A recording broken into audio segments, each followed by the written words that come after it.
Thanks, Jane and Charlotte. Okay. For those of you that weren't around this morning, my name's Milo Adkis, and I'm a fisheries professor with the School of Fisheries and Ocean Science at the University of Alaska Fairbanks. And I am a poor substitute for Elizabeth Andrews, who couldn't be here today. I'm going to moderate the panel this afternoon, and we've got a member of our science review panel that is speeding his way here from Fairbanks even as we speak, so I think I'll hold the introductions of the panel members until we actually bring the panel up front. So at this point, I would like to introduce Donna Logan from the McDowell Group, who's going to be presenting the socioeconomic component of the environmental baseline document. Donna's with the McDowell Group, an organization I admire greatly. They've done some excellent studies on fisheries economics that I've found very valuable. Since joining the McDowell Group in 1998, Donna has managed a wide range of projects, including education, health and social services, community development, public policy, and economic analyses. She specializes in coordinating projects that involve high-level interviewing, complex survey research components, and diverse stakeholders.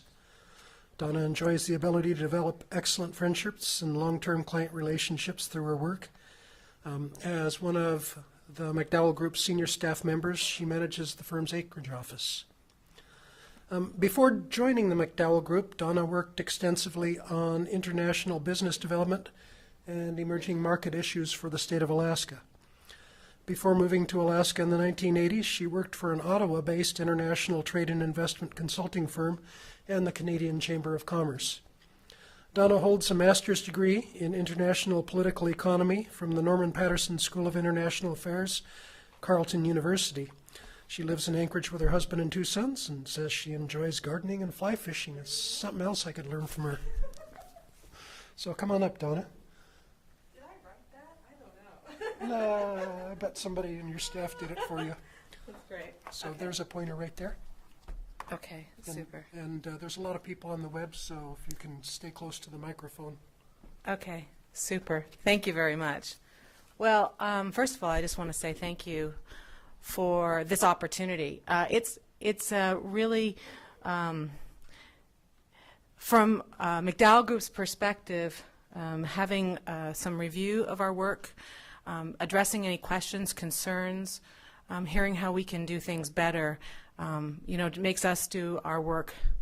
It improves our work, and it increases the credibility of our work. So we really welcome this kind of forum and the opportunity to hear questions and concerns about the work that we've prepared. We have been involved in preparing the socioeconomic study, but we've also been working and coordinating our work with some of the other folks. Kevin Waring and Associates is one in particular. He's since retired, but was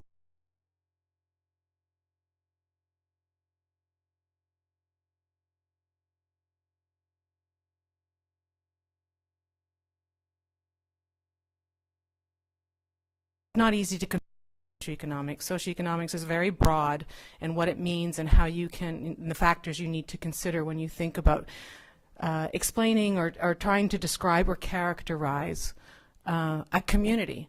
And we were just talking earlier that one of the things that's difficult about our research is that we are driven by data, but we all know that data doesn't tell the full story of a community. Anyone who knows, who's lived in a community, you can't just visit it for a week and know everything about that community, and you can't just look at their population numbers and know everything about their community. It takes a lot of different information and a broad collection of information to be able to provide that general characterization.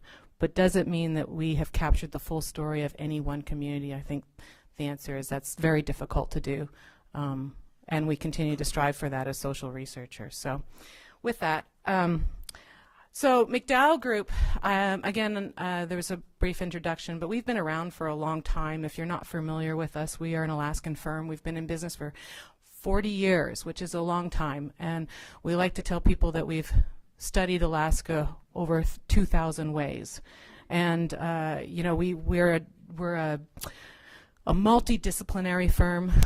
We have folks on our staff. We have people like me with a economics background, but we also have folks who are MBAs. We have someone on our staff who's got a master's in public health, for instance, organizational behavior, and so on and so forth. Because again, going back to the type of work that we do, having that multidisciplinary background is very helpful to try and approach a question from a more holistic, I suppose, way of doing it. And I think that somewhat defines McDowell Group and makes us a unique organization. We have a really broad client base. Like I said, we've been around for a long time.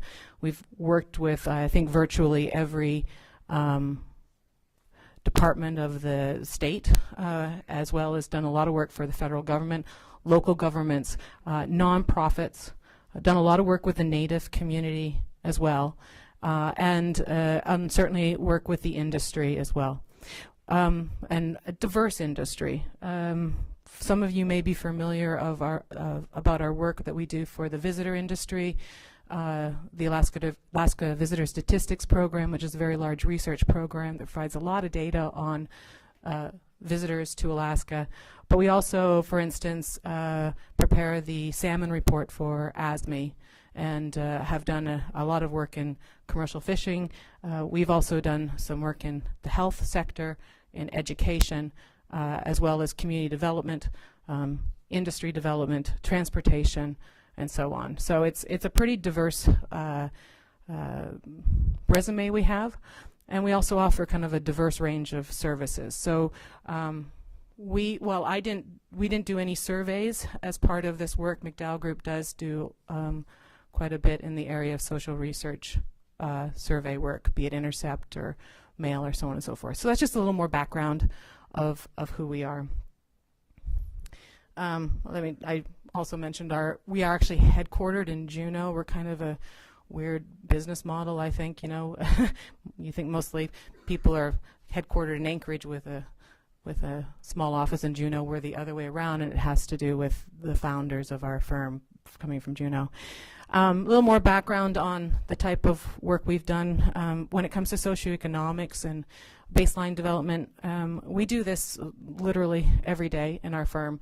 Virtually any project that has to do like a community health assessment, like for instance right now we're working on one in the Matsu Health for the Health Foundation out for the Matsu Valley. And so as part of that, you have to collect some baseline information on the socioeconomics of that community to help define the health issues of that community.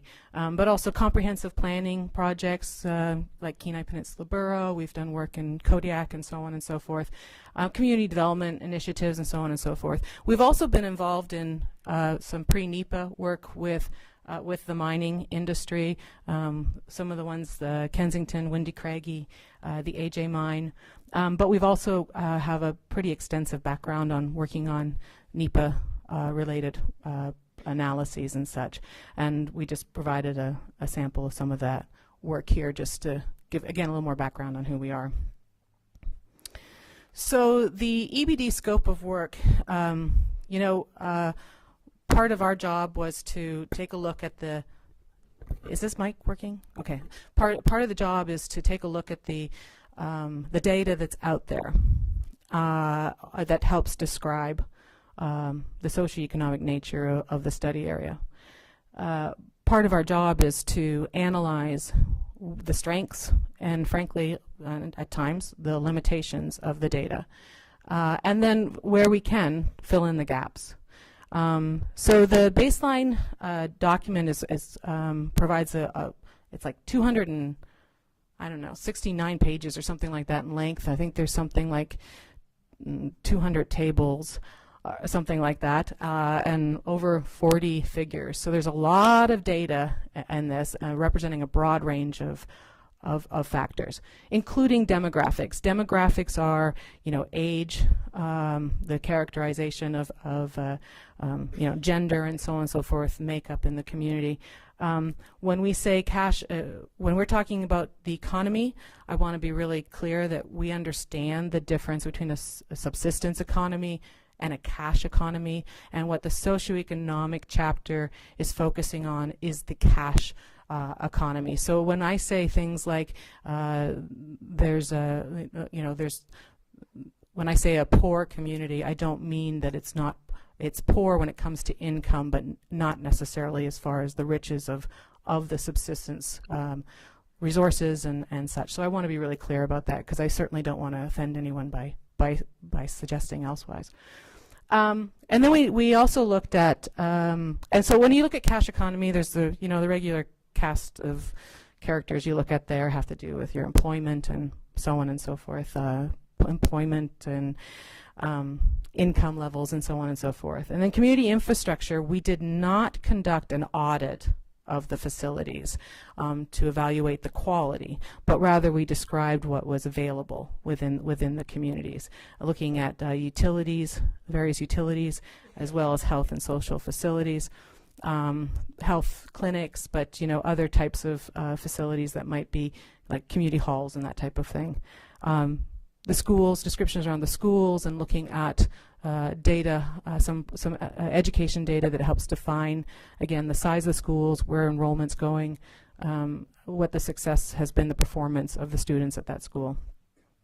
And then health and social is also a component of it.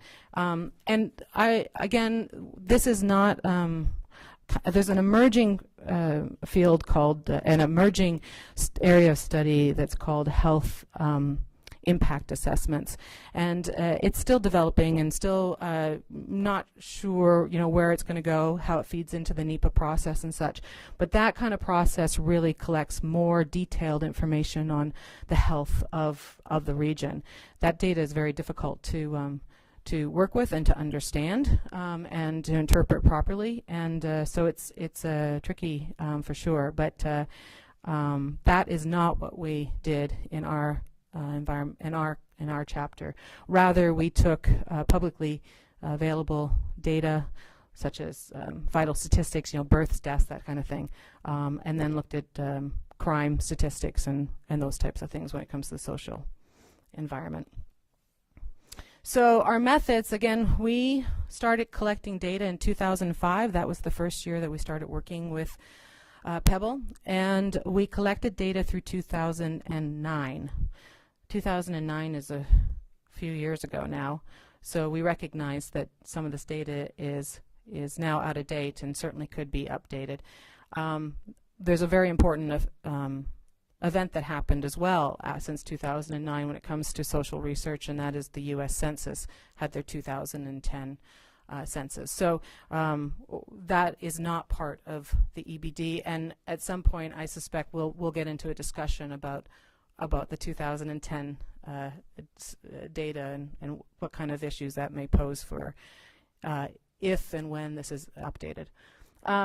So we primarily gathered secondary data that was published, in some cases unpublished. We had to make special requests to certain agencies to get data to be able to use it. We did not conduct primary research in the sense of we did conduct interviews, and interviews can be considered primary research, but we didn't go out and survey or do our own census of the communities.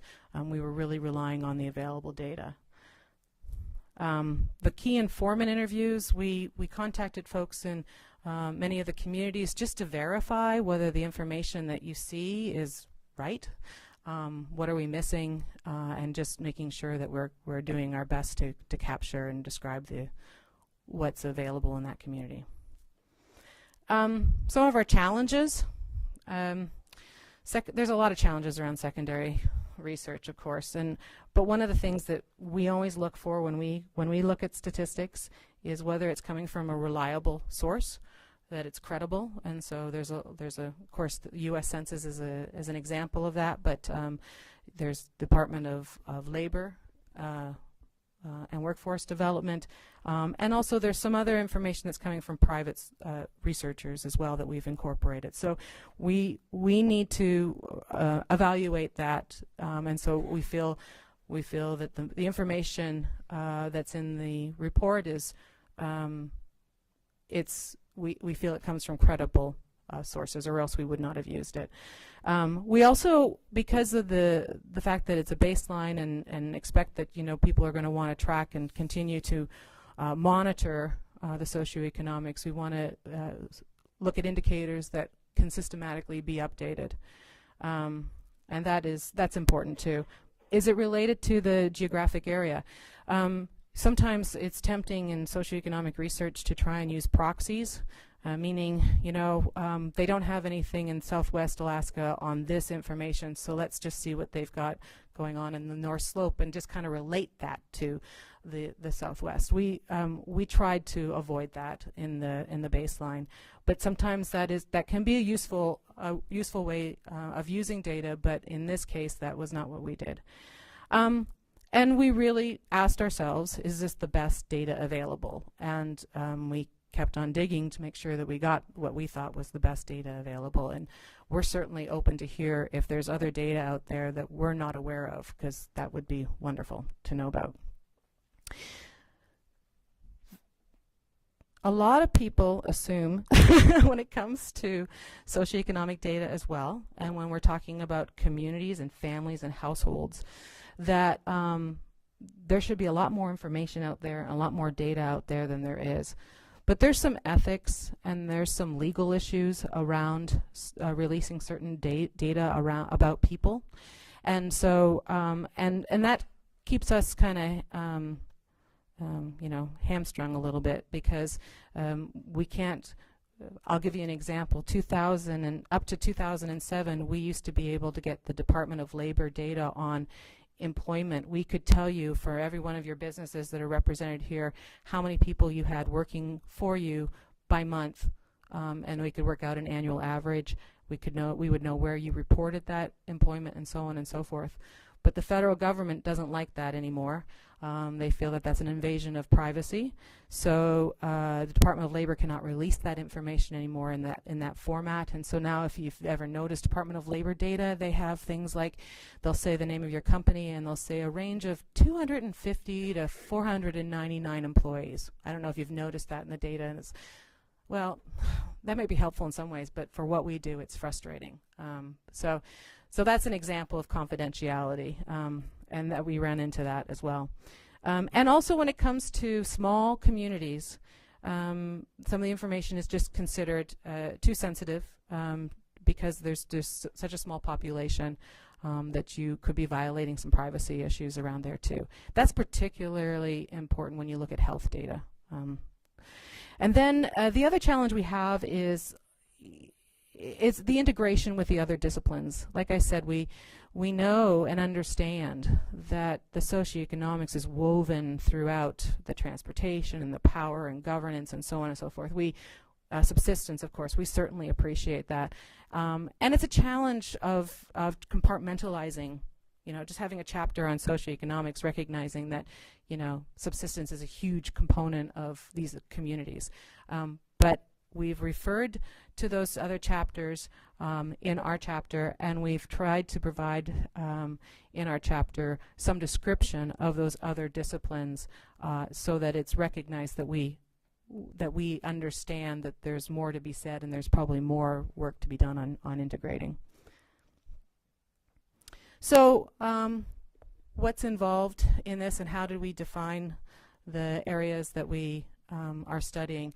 The first level is if we want to call it that, is found in chapter 21. It's the Bristol Bay drainage, and we have we've looked at quite a bit of quite a bit of detail the Iliamna Lake Clark communities, and there's 1, 2, 3, 4, 5, 6, 7, 8 of those communities, right? Is that right? 1, 2, 3, 4, 5, 6, 7, 8. Anyway, and those are the communities that are more proximal to where the deposit's located. And so we have a fairly intense level of data that's presented on those communities. And then on a broader basis, looking at the balance of the rest of the Lake and Penn Borough, looking at Bristol Bay Borough and Dillingham census area as another region. Again, that's part of the Bristol Bay drainage chapter. And then the chapter 49 refers to the Cook Inlet drainage, which is the larger communities, Anchorage, Matsu Borough, Kenai Peninsula Borough, and so you may wonder why study Anchorage or Matsu Borough, why gather that information? Well, when it comes to, again, when and if there is a mine, those larger centers are going to definitely be affected. They probably will be some of the service and supply hubs as well. So it's important to capture some baseline there as well. What's really, again, really difficult from our standpoint too is that, and we see this time and time again, it's really hard to divvy up how to organize the communities and also recognizing that each one of these communities is unique. And so I just wanted to say that so that it's understood that we know you can't just lump, you know, Pedro Bay in with I don't know, Non-Dalton, for instance. They're two different, very different communities, and so so when you look at further down the line, you have your baseline and understanding affects what may affect one community may not affect another, and we're aware of that. So anyway, getting back to some of the content. Demographics. We looked at population trends. We went back from 1990 through 2009. We looked at various aspects of the age and gender and race. The race data, for instance, is based off of census data. And it's so from an anthropological standpoint, that's not that kind of race data. But it's self-reported, how people respond to the census, and migration data as well. Migration data is tracking how people, as an example, if it's the 2000 census, it would be the question is, where were you in 1995? And to be able to see if you've moved into an area, moved out of the area, that kind of thing. There's household and family characteristics, such as single family dwellings, size of family, that type of thing, and then language as well, language that's spoken in the household. Here's an example of some of the information, and I certainly am not presenting an exhaustive study of everything that's in the report. It's too much, but just an example. Here are those 8 communities, again, of the Iliamna Lake, Lake Clark area. And this is the kind of information that demonstrates and shows that, the population of those communities, first of all, if you look at the y-axis, you can see that they're not very large communities. And that their population is, probably flat at best, and in some cases declining. In some cases, maybe slight growth. You have one family that moves out of some of these communities, and it can really throw off the balance of school enrollment, for instance, and so on and so forth. So it's very sensitive, the population data. Sensitive in the sense that it's it can fluctuate with just what we think is, small changes. And then this is another example, just looking at the trends of population, again from 2000, looking at combining all of the Iliamna Lake and Lake Clark communities, and then comparing that with the rest of the Lake and Penn Borough. And as we can see in the rest of the Lake and Penn Borough, we're seeing some decline in population in the area. That's not atypical of many of the rural areas in Alaska. It's no exception, unfortunately. But that's the kind of information that you'll find in the report. And then we looked at the percent of the population that is represents as Alaska Native or American Indian. Again, this is census data, and this again shows some of the diversity just within those 8 communities that are are closest to the deposit.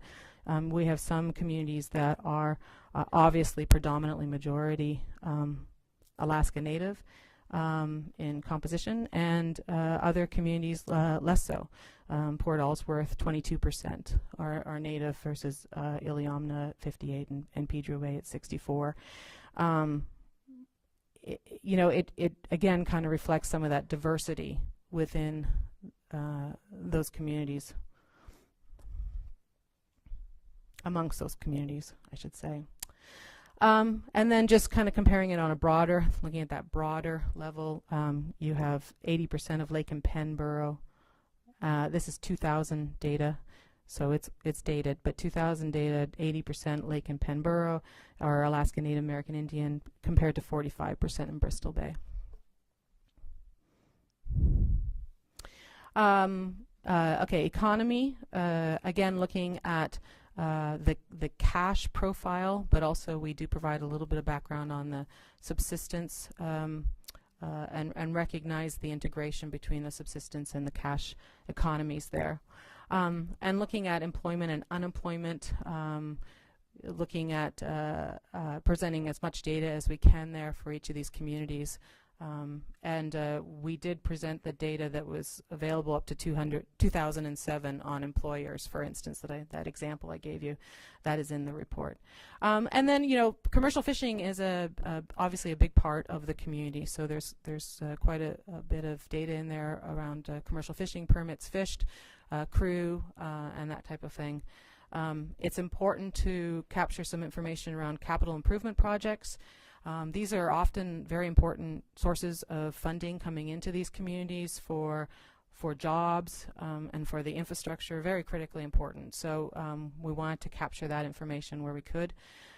Workforce attributes, looking at the level of, again, when you think about how do you use this information, what is it?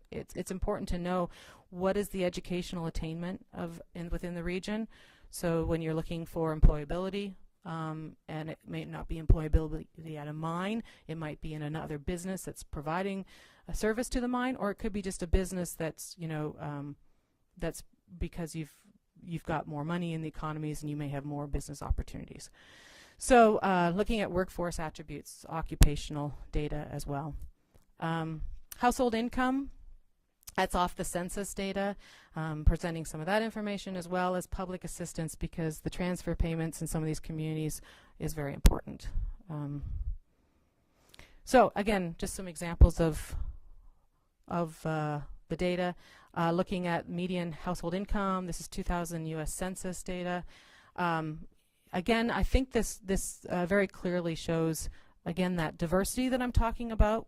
Even though some people like to lump all the communities together, there's really quite a bit of difference between these communities. And when you look at the median household income, I think it demonstrates it pretty well.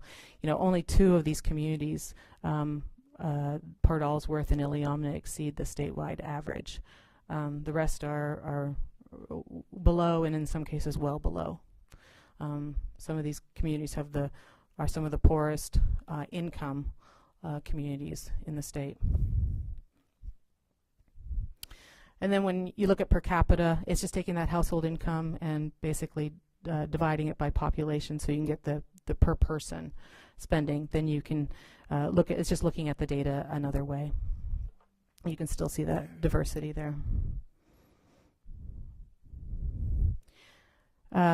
When we looked at workforce attributes, this would be the kind of information and employment. You would find some information there about the labor force, and this is the percent of folks in a community over the age of 16 who are not participating in the labor force.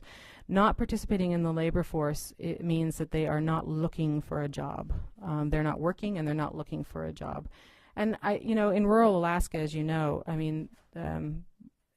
sometimes there just isn't employment opportunities. So it's tough, and there's a lot of underemployment as well. This information is off of the census, and what this doesn't also tell you, and it's a flaw in census data, is census is done as a point in time, and the point of time happens to be April. and that's not when, and you're supposed to report on what you're doing right then. Well, if you're commercial fishing, you're not doing it right then. So this information doesn't capture some of those activities that we know are important in rural Alaska. Commercial fishing, firefighting, so on and so forth. These are highly seasonal. So it's definitely a weakness in the data, but it's still, I think it's the best we have.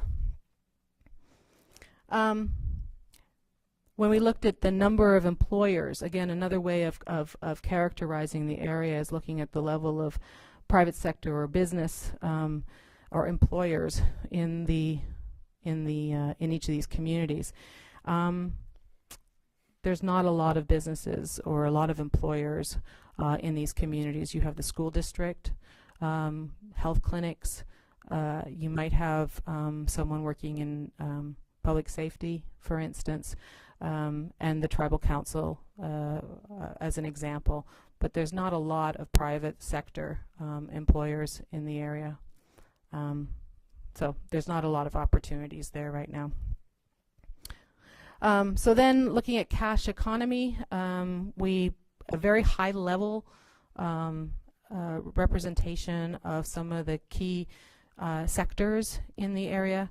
Obviously, commercial fishing is important to the region, and looking at seafood processing, the visitor industry as well, and how that relates to recreation use. Which tomorrow morning I'll be back here presenting the recreation chapter, and government is an important source of industry there. And there has been some other mining activity. So just trying to paint a picture there of some of those things, and some regional economic outlook.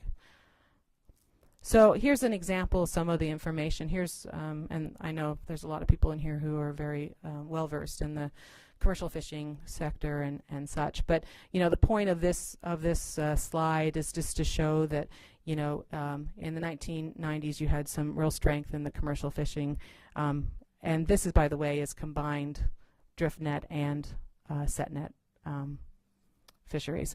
And then we saw the drop off in the early 2000s. That it's notorious. Everybody has heard about that. And then of course it's starting to build up again.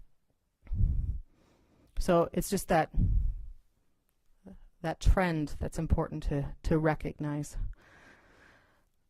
Here is when we look at, again, combining the permits on, these are drift net and set net permits combined. They're broken out in the report in much more detail, but here's just an example of there's quite a bit of non-resident participation in the fisheries in the area, and I guess we're all pretty familiar with that. But this is just another way of showing that information and showing how the Alaska resident component of that has been declining since 1990. Of course, we had the bottom falling out in 2002, 2003, and slowly rebuilding.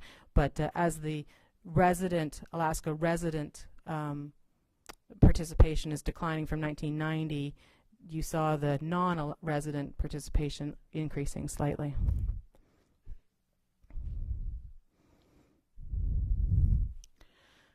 Seafood processing is a pretty important component of the economy as well, in the Dillingham area, Naknek and such. Seafood processing is a pretty intensive activity. You process when the fish are there, so it's difficult, I think, to be fair, to completely have all your workforce from the local residents because of the intensity that's needed. And so a lot of non-residents are working, a lot of people, international folks as well, are working in the processing facility. And this is another way of demonstrating that and showing that relationship between the resident and non-resident hire in the processing industry. In fact, we're seeing some growth in non-resident participation in processing, and it's basically doubled. Non-resident participation has basically doubled since 2002, 2003. The visitor industry the visitor industry is largely driven by sport fishing, of course, that's available in there, wildlife viewing, as well as the parks, the national parks that are in the region that attract a lot of folks. Not a lot of folks, they attract folks. It's a difficult area to access, it's expensive to access, so the industry there is, while important to some key businesses and some key communities, it's still a very expensive place to access, and it's a very seasonal, very, very seasonal. And McDowell Group's done quite a bit of work with lodges and such on financial planning and feasibility and so on and so forth. It's a very, very tough business to be in the sports fishing lodging business. Your seasons are incredibly short. You're dependent on success of a run. You're dependent on a healthy global national economy. You have to fly in all your supplies. You have to have very well-trained guides and people who know how to serve people very well, who aren't used to necessarily roughing it in our bush, so to speak, and so on and so forth. So it's a tricky business. But anyway, we collected some information about that. Collected some information on looking at the Lake and Penn, for instance, has a bed tax and displaying some of that information, looking at visitation to the national parks. And then, as I mentioned earlier, McDowell Group has done some work on gathering information on out-of-state visitors to Alaska, and we provided a profile of visitors that go to Southwest Alaska, and who are these folks, what do they look like, and just a description of that, and how much money do they spend there. Visitor industry does not always refer to out-of-state visitors. It also can be in-state visitors, and that's another limitation in some of the research that we've been involved in, and that research generally on the visitor industry. It often doesn't capture the Alaska resident visitor component to an area. And I know that for some of the game hunting, for instance, that there are some residents that participate in that. And so anyway, it's not often, when you look at the visitor industry, that they're collecting information on all visitors that are going into an area. Community infrastructure, looking at number of housing units, heating source, value, other types of characteristics around a household. Same with, many of these communities the housing is provided for and maintained by the regional housing authorities, and so we got some of the information from those folks, and not just census as well. Same with utilities, gathering information on water and wastewater, solid waste, communication, talked with the communications companies and so on and so forth to, again, verify the information to make sure that it was accurate. As I said, education, we didn't do an audit of the schools to see what the condition was of the schools or anything like that, but we described the schools and looked at their enrollment over the years, and staffing when it comes to how many people are employed there, that type of thing. And then same with healthcare. There's been a number of investments done by, for instance, the Denali Commission on some of the clinics in the region, and some of them are really lovely. But just capturing a description of those clinics and what kind of emergency response systems there are within these communities for fire and search and rescue, that type of thing. Public safety, law enforcement, village safety officers, or the village patrol officer, or in some cases a trooper might be available. We describe whether they have holding cells, and that kind of level of detail on infrastructure. But we don't describe the condition of those holding cells. I didn't visit any of those. Sorry. Health and social content and scope, again, vital statistics largely, and presenting some of that information. Hospitalization, that information is available. Again, it's publicly available through the Department of Health and Social Services, as well as the causes of non-fatal injuries. That's information that is published by Department of health and social services. There's a lot of data on the region as a whole that may describe some more of the health of the region, or the social well-being is a terminology we use, of the region. But when it comes down to the community level, that information is not disclosed. It's very sensitive information. You can just imagine if you've got a very small community and you're reporting, for instance, sexually transmitted diseases, that type of information. That information is available. Somebody knows it for that community, but they're not going to release it publicly for obvious reasons.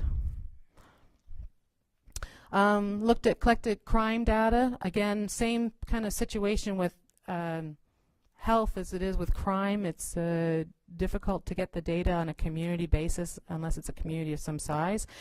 And it's reported crime. And I think we're all pretty familiar that a lot of things go on in a community that don't get reported. So it's not an accurate reflection in my mind of what is really going on in a community as far as its social well-being and the safetiness of being and living in that community. As an aside, we've done some work. For instance, we just finished an evaluation of the VPSO program, and it was very interesting in that study to look at how different communities in the state view public safety and the role of public safety. And it is not consistent. So in some communities, someone would say, well, that's not a big deal, let them sleep it off, or whatever. And then in other communities, they'll say, arrest that guy. So it's there's a lot of diversity there on an interpretation regarding public safety. It makes it, again, a complex thing to report because of that, the nature of that. On education, again, looking at schools, enrollment, graduation and dropout rates. When you look at graduation rates, you think a dropout rate would be the inverse of that, right? Okay, how many graduate, so then therefore we know how many drop out. Unfortunately, that's not how the data works, and it's it's frustrating that it doesn't work that way. But so when you look at dropout data, there's a lot of I think a lot of flaws with the dropout data, but they've, since I think it was in 2002, they changed how they report graduation rate data, and it's getting much, much better. They use a cohort, and it's much better than it used to be. But also, there's, as many of you who are parents and have kids in the school system here know, that there's grading that goes on. There's school performance. There's school performance evaluations, but there's also student performance evaluations, and we try and capture that data. Here's an example of the enrollment data. Again, when you look at, for instance, Pedro Bay is the yellow one on the bottom. As many of you know, had a family move out. They fell below their minimum 10 going to their school, and since we published our report, they've closed the school in Pedro Bay, and those students are now homeschooled. So again, these small populations deal with a lot of very, very sensitive and very resilience. I guess we can use that factor is something to consider.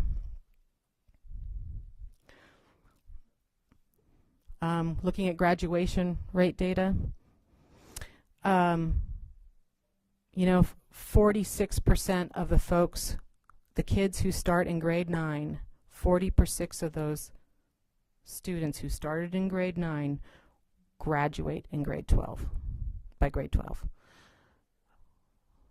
So, and that's in the Lake and Penn School District.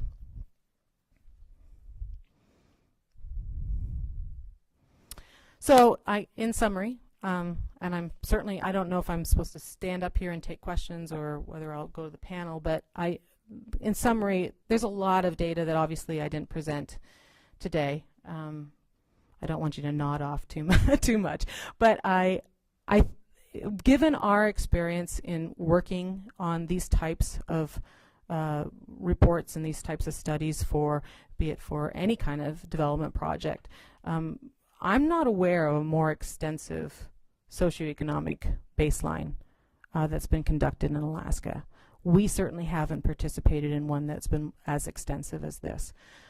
Is there room for improvement? Probably, and expansion? Probably, but I wanted to give that context because I think it's important to remember that. We're also going to continue to be challenged with the fact that these are small communities, and that means that there are some limitations on the data. We'll be doing our best to interpret it in a way that is as accurate as possible. But I think that what we present, we think, I'll be interested to hear what the panel thinks, but we think that it really does describe a kind of that general characterization of the community. Does it tell a community's whole story? No, certainly not. But I think it does give enough for folks to understand the size and the diversity within these communities. So with that, I'm willing to take any questions, or what do you want me to do? Get out of here? We're about ready to take a break here. So, okay. Yeah, I was a little remiss earlier. I see, looking around at the audience, that most of them are familiar faces. So the audience all knows what's going on, but the new panel and the consultants for this section don't. So the way that we organize this thing is the consultants do their presentations. And then the next thing we do is we have the independent science panel have a Q&A session with the consultants. And then after that's done, then we have the audience who can come up and give comments and questions to either the consultants or the independent reviewers. And at this point, I think we're scheduled for a brief break, so we'll take 15 minutes here, come back at 10 minutes till, and we'll have our panel members and Donna sit up front and do a Q&A session then. Do what we do? Okay. Yep. Thanks.